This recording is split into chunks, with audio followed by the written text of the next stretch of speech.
ఈ నామినేషన్ కార్యక్రమానికి విచ్చేసినటువంటి తెలుగుదేశం పార్టీ రాష్ట్ర అధ్యక్షులు శ్రీ పల్లా శ్రీనివాసరావు గారికి, అదేవిధంగా ఈ యొక్క పట్టభద్రుల ఉమ్మడి కృష్ణా గుంటూరు జిల్లాల ఎమ్మెల్సీ అభ్యర్థి ఎంపిక చేసినటువంటి తెలుగుదేశం, జనసేన, బీజేపీ నాయకత్వానికి, ఈ యొక్క కార్యక్రమంలో పాల్గొనడానికి విచ్చేసినటువంటి మంత్రివర్యులకి, శాసనసభ్యులకి, కూటమి నాయకత్వానికి నా హృదయపూర్వకమైనటువంటి ధన్యవాదాలు తెలుపుకుంటా ఉన్నాను. ఈరోజు ఇది ఒక మహోన్నతమైనదిగా నేను భావిస్తూ ఉన్నా. ఇప్పటి వరకు నా రాజకీయ ఆలోచన, రాజకీయ జీవితం ఒక నియోజకవర్గానికో ఒక ప్రాంతానికో సంబంధించి అయితే, ఇప్పుడు 33 నియోజకవర్గాల్లో ఉన్న పట్టభద్రుల యొక్క సమస్యల పట్ల, ఉపాధి కల్పించడం పట్ల, నిరుద్యోగ యువతను ఆదుకునే పట్ల ప్రభుత్వంతో కలిసి పనిచేసే కార్యక్రమాన్ని నా మీద ఈ బాధ్యత ఉంచినటువంటి కూటమి నాయకత్వానికి నా హృదయపూర్వకమైనటువంటి ధన్యవాదాలు తెలుపుకుంటూ, ఈ రోజున ఈ ప్రభుత్వం యొక్క ఆలోచన, ఈ ప్రభుత్వం యొక్క విధానం ఈ రాష్ట్రాన్ని అన్ని రంగాల్లో కూడా ముందుకు తీసుకెళ్ళడానికి నిరంతరం ప్రయత్నించే ఈ ప్రభుత్వానికి, ఈనాడు పట్టభద్రులుగా ఎవరైతే ఉన్నారో వారందరికీ కూడా నా విజ్ఞప్తి ఏంటంటే, పనిచేసే ప్రభుత్వానికి, ప్రగతి సాధించే ప్రభుత్వానికి, ఈ రోజున మంచి ప్రభుత్వానికి 7 నెలలుగా కొనసాగుతున్నట్టు ఈ మంచి ప్రభుత్వానికి మద్దతు పలకాల్సినటువంటి బాధ్యత ఈరోజు పట్టభద్రుల మీద ఉంది అని చెప్పే భావన. ఆ నేపథ్యంలో ఒక వ్యక్తిగా, ఒక ఎమ్మెల్సీ అభ్యర్థిగా మీ అందరి యొక్క సహకారం, ఆశీస్సులు, సహాయాన్ని కోరటం అనేది నా బాధ్యత అయినా కూడా, ఈ రోజున ఈ ప్రభుత్వానికి మద్దతు పలకాల్సినటువంటి బాధ్యత మీపై ఉంది. ఆ రకంగా ఈ ప్రభుత్వం పనిచేసే ప్రభుత్వానికి మీరు మరొకసారి ఓటేయమని చెప్పి కోరుకుంటూ, ఈ గెలుపు, కాబోయే గెలుపు, విజయం ఈ రోజున ఈ ప్రభుత్వానికి అని చెప్పి మనందరం కూడా కూటమి విజయం అని చెప్పి ఈ సందర్భంగా విజ్ఞప్తి చేస్తూ, మరి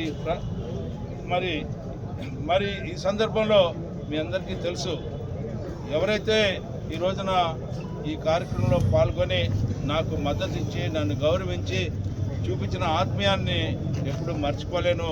మరి ముఖ్యంగా ఉద్యోగ సంఘాలకి, నిరుద్యోగ యువతకి, ఈ రోజున ఎవరైతే ప్రైవేటు యాజమాన్యం వీళ్ళందరూ ఉన్నారు కదా, అందరి సమస్యలు, విద్యా విధానం పట్ల కానీ, లేకపోతే ప్రభుత్వ సంఘాల సమస్యల పట్ల కానీ, అంతేకాకుండా నిరుద్యోగ యువతకి ఉద్యోగ సంకల్పాన్ని చేసేదానికి కానీ నేను ఎప్పుడు కూడా మీతో కలిసి పనిచేస్తానని చెప్పి, ఎందుకంటే ఒకటే గుర్తుపెట్టుకోండి, ఈ రోజున అరిసేవారు పనిచేస్తారో చేయలేరు చెప్పలేరు, కానీ ప్రభుత్వ ప్రతినిధిగా, ప్రభుత్వం యొక్క గెలుపు ద్వారా ఈనాడు నేను శాసనమండలి సభ్యుడిని అయితే, ఈ రోజున ప్రజల తరఫున ప్రభుత్వానికి సారథిగా ఉంటానని చెప్పి, అది 100కి 100 వాస్తవం అని చెప్పి మీకు విజ్ఞప్తి చేస్తూ సెలవు తీసుకుంటాము. నేను అందరినీ కలిశాను, 33 నియోజకవర్గాల్లో అందరినీ కలిశాను. 33 నియోజకవర్గాల్లో ఎవరైతే ఓటర్లుగా ఉన్నారో వాళ్ళందరి యొక్క అభిమానాన్ని చూరగొనాలని ప్రయత్నిస్తాను, ఇంకా ప్రయత్నించాలి. 27వ తారీఖు వరకు సమయం ఉంది. ఇప్పటికే కొన్ని నియోజకవర్గాలు అయితే 3 సార్లు తిరిగాను, కొన్ని నియోజకవర్గాల్లో 2 సార్లు తిరిగాను, కొన్ని నియోజకవర్గాలు ఇంకా తిరగాల్సి ఉంది. ఈ 33 నియోజకవర్గాల్లో 3,46,000 గ్రాడ్యుయేట్స్ని కలవాల్సినటువంటి బాధ్యత నాకు ఉంది. వాళ్ళ సమస్యల్ని అవగాహన చేసుకోవాల్సినటువంటి బాధ్యత నాకు ఉంది. వాళ్ళ సమస్యల పట్ల స్పందించాల్సినటువంటి బాధ్యత ఉంది. వాళ్ళ సమస్యల్ని పరిష్కరించేదానికి ప్రభుత్వంకి వారధిలాగా పనిచేస్తానని చెప్పి మరొకసారి సెలవు చేసుకుంటాను. పట్టభద్రులుగా ఎమ్మెల్సీగా ఉంటారు, కొన్నిసారి అధికార పార్టీకి మీ సమస్యల మీద రోడ్డు ఎక్కాల్సి ఉంటుంది వాళ్ళ సమస్యల పరిష్కారం కోసం. మరి అసలు ప్రభుత్వాన్ని నిలదీసే అవకాశం ఉందా? తమ్ముడు, మంచి క్వశ్చన్ వేసావు. అసలు మా ప్రభుత్వం సమస్యల పట్ల స్పందించే ప్రభుత్వం, సమస్యలు రాకుండా చూసే ప్రభుత్వం, సమస్యలను పరిష్కరించే ప్రభుత్వం. సమస్య ఎక్కడ ఉంటే మా నాయకుడు అక్కడ ఉంటాడు, కూటమి నాయకత్వం అక్కడ ఉంటాడు. అటువంటిది ఆసన్నమైనప్పుడు మీరు ప్రశ్నించే అవకాశం ఉందా? సమస్య అనేది అసలు ఉత్పన్నం అవ్వదని చెబుతున్నా.